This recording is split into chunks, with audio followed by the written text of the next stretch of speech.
Did they fire you at the Jewish Center? No, they did not. Did you retire? I basically retired, yes. Basically is not a word. I retired. You retired.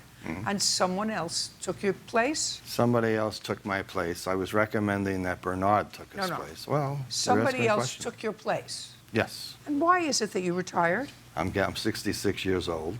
I'm older than you are. What else do you do? I couldn't tell that. Well, that's nice of you to say, by the way. You can leave that in. Very good.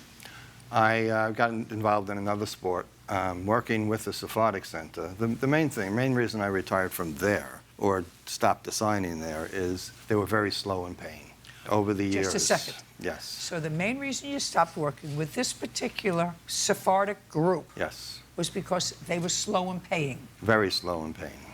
Very. Very. Very slow in paying you. Yep. Made you very slow in paying him. Absolutely. Now I got it.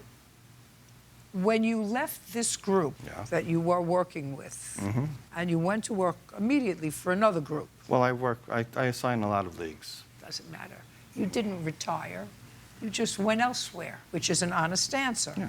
And which is what I want you to do with me. Be honest. I'm being honest. You left this group because they didn't pay their bills. Yes. And you went someplace where they did pay their bills, or at least you kept on time, you kept your fingers crossed. Yes. Right? Yes. See how easy that was? Okay. That's all the truth. All right. Right?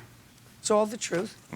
And a believable, credible story. It's not a believable, credible story to me that someone your age, who's a fit guy, retires from something like fooling around with kids playing basketball, if you really like it. So it does make sense, however, that if you work with an organization that at least you claim doesn't pay their bills on time, and you have to sweat paying him and paying other people, that I believe.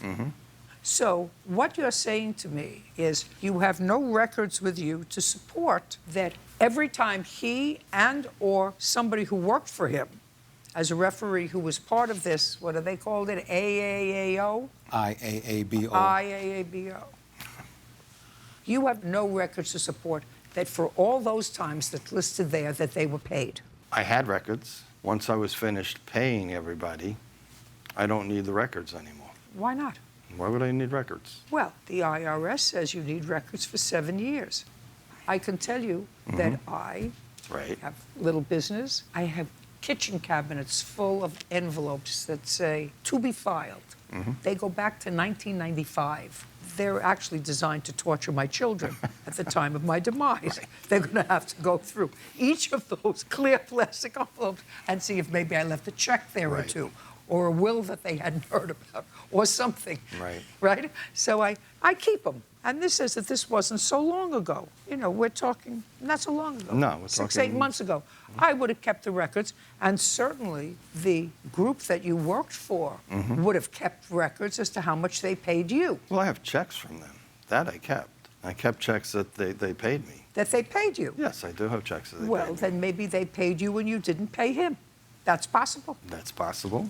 Now it's beginning to sound more than possible.